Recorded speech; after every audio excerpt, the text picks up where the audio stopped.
Bien-aimés frères et sœurs, vous connaîtrez la vérité et la vérité vous affranchira. Ça, c'est pas moi qui le dis, c'est la Bible qui le dit.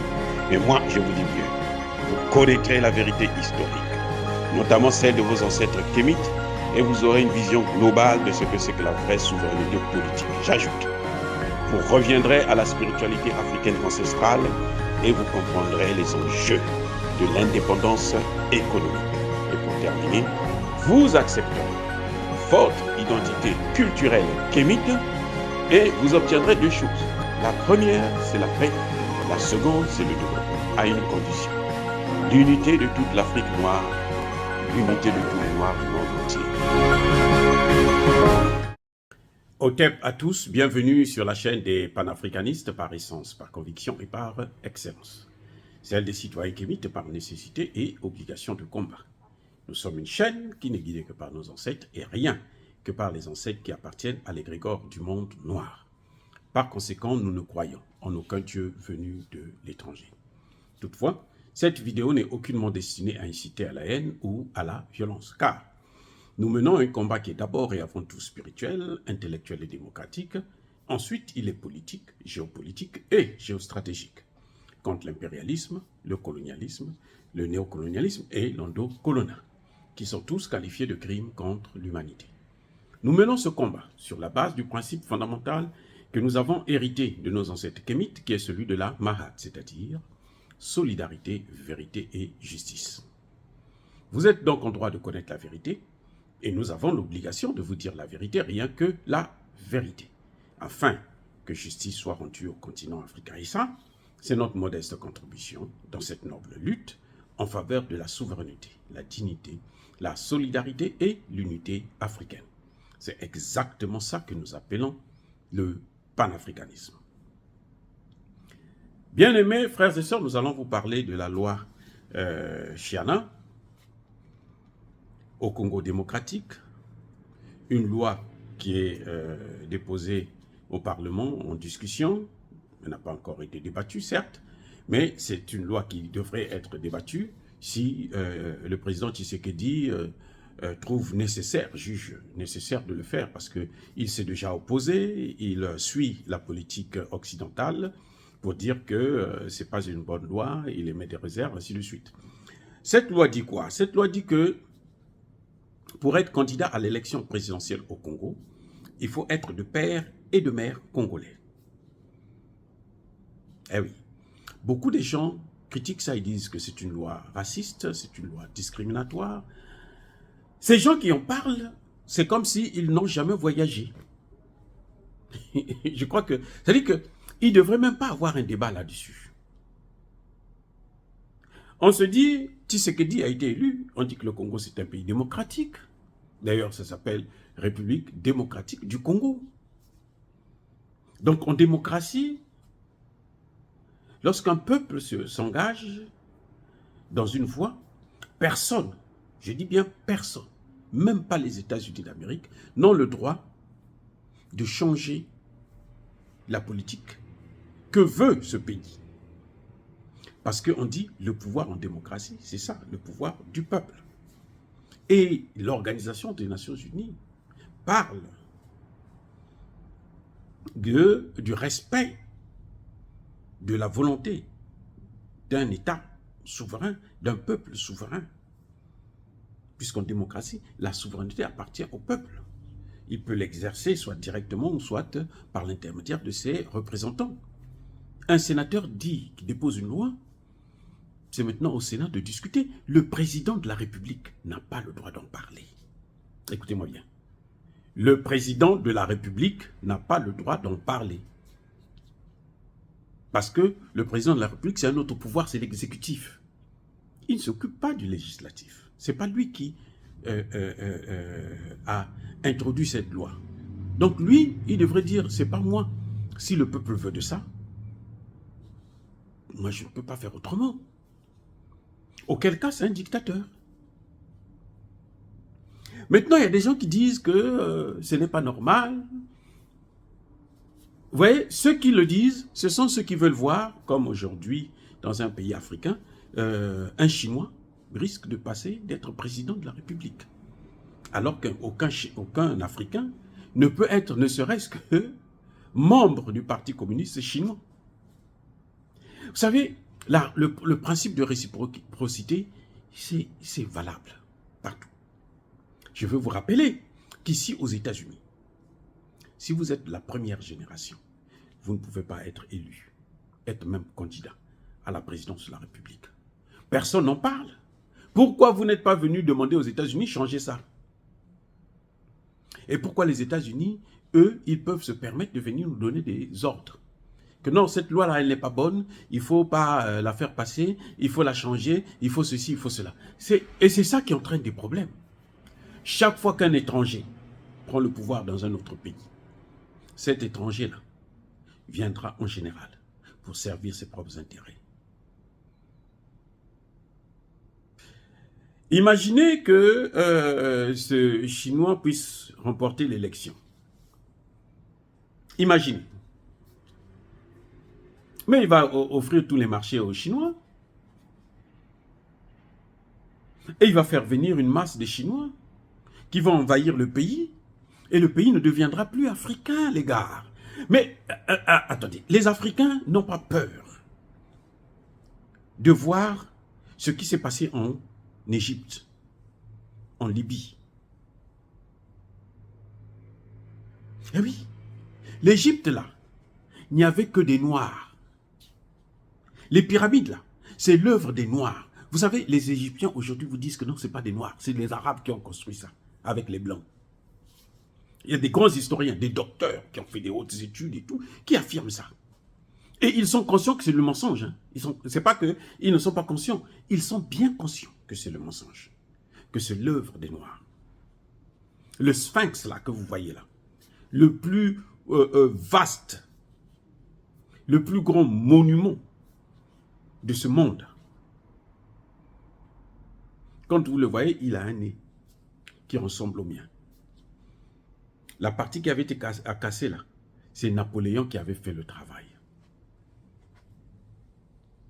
Et voyez-vous, Napoléon l'avait fait parce que il s'était dit, on ne peut pas. Quand il est venu, il a vu cette œuvre, il dit, on ne peut pas laisser ça aux Noirs. C'est pas possible. On va dire que les Noirs ont eu une civilisation, les Noirs ont existé, il faut casser ça. C'est pour ça qu'il avait cassé le nez du Sphinx. Or, bien-aimés frères et sœurs, et aujourd'hui, ils ont pris les pyramides, ça rapporte beaucoup d'argent via le tourisme. Aucun pays à l'Afrique noire ne bénéficie de ça. Maintenant, l'Égypte est en train de mettre l'œil sur le Soudan. Et vous savez, tout ce qui a existé en Égypte, ancienne, des Noirs, ça existait aussi au Soudan. C'est la même famille. Maintenant, ils veulent mettre la main aussi sur l'Égypte. Et ils sont soutenus par qui?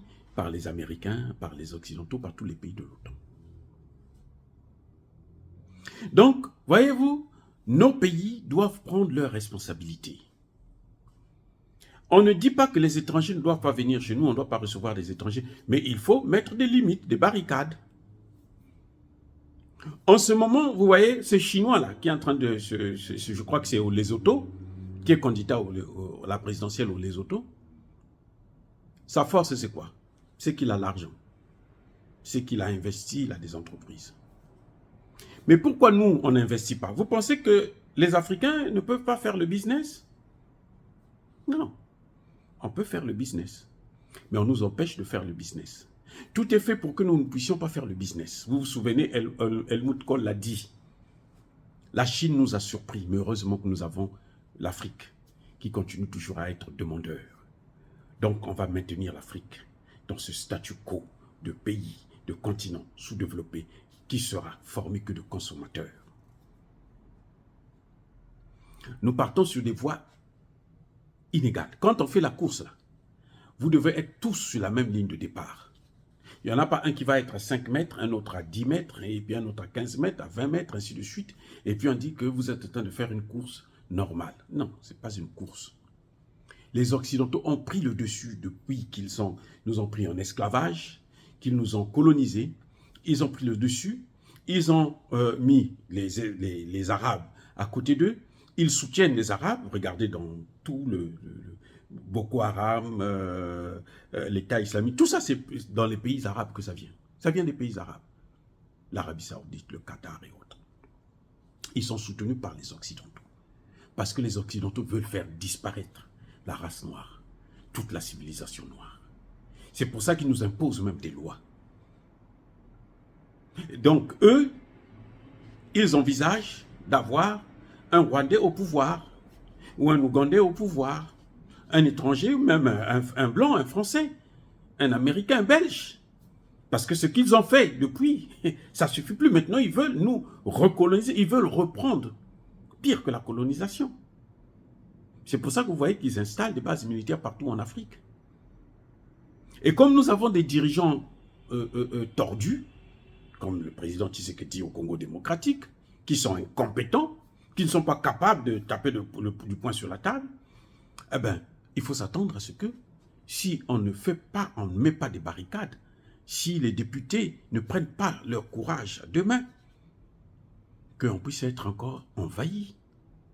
Regardez le 2 poids 2 mesures entre le Congo démocratique et l'Ukraine. Comment ils traitent le dossier ukrainien, comment ils financent. La France est au bord de la faillite. Mais ils trouvent quand même les moyens pour financer la guerre en Ukraine. Et la France, cette même France, n'a pas le courage, ne serait-ce de condamner le Rwanda. Parce que ce sont eux qui sont derrière le Rwanda. Ce sont eux qui sont derrière les étrangers. Parce qu'ils se disent maintenant, ce n'est plus des Congolais qui doivent diriger, il faut qu'on place des étrangers à la tête du Congo. Puisqu'ils ont ce qu'ils appellent, eux, le compromis à l'africain. Donc moi, ce député, je le salue. Je salue sa bravoure et je salue son intelligence. Ce n'est pas le Congo qui est le premier pays à le faire. Les étrangers comme Alassane Ouattara, qui a été soutenu par les États-Unis et la France, ce sont eux et les Nations Unies d'ailleurs, qui l'ont amené au pouvoir. On voit ce que ça donne, le résultat que ça donne. La Côte d'Ivoire n'appartient plus aux Ivoiriens. Vous prenez ça comme vous voulez, mais c'est la réalité, malheureusement. Alors, bien-aimés frères et sœurs, je crois que nous devons soutenir les députés qui ont une vision, comme le député Chana, là, qui a une vision. Chani plutôt, qui a une vision. Ça, c'est une vision. C'est très important. Il n'est pas encore allé plus loin. Si j'étais à sa place, j'allais demander que tu puisses être aussi non seulement de père et de mère, mais de grand-père et de grand-mère des deux côtés, pour être candidat à l'élection présidentielle. C'est le peuple congolais qui doit décider. Ce n'est pas les États-Unis, ce n'est pas la France, ce n'est pas l'Union européenne, ce n'est pas les Nations Unies. L'autodétermination d'un peuple, c'est ça.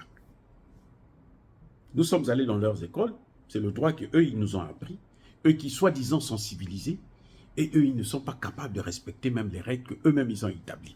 Mais c'est grâce à ça. Il y a un problème avec ces gars. Oh, bien-aimés frères et sœurs, il est important. Je ne dis pas que les étrangers ne peuvent pas venir vivre dans nos pays, mais il faudrait qu'il y ait des barricades. En principe, même les terres, là, les étrangers ne devaient pas acheter des terres chez nous. Ils devraient louer. Parce que nous n'avons pas encore les moyens.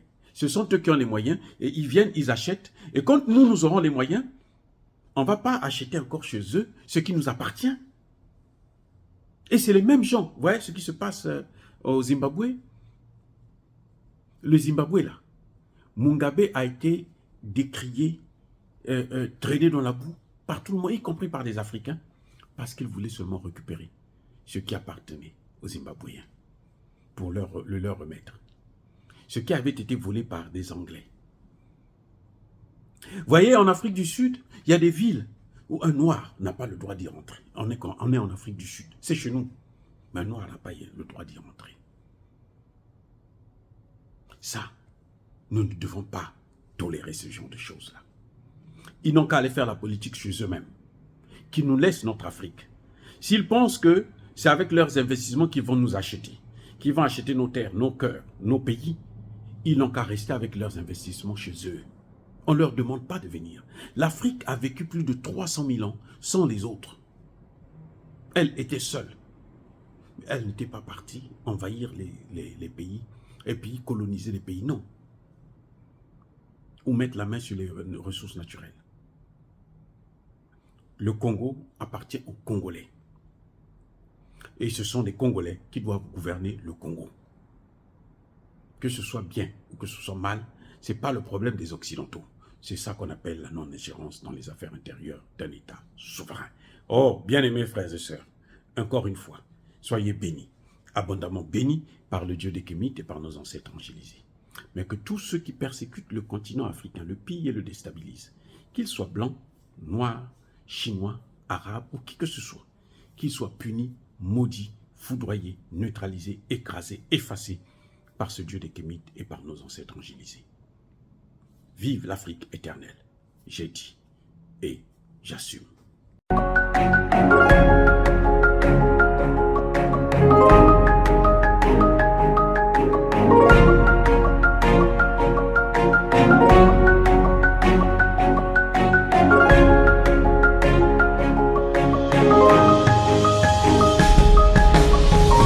Eux, ils marchent par la foi et non par la vue. Mais moi, je vous conseille vivement de marcher par la connaissance scientifique et historique, notamment celle de nos ancêtres kémites, par les 5 sens et par l'intelligence. À vous, à Pierre.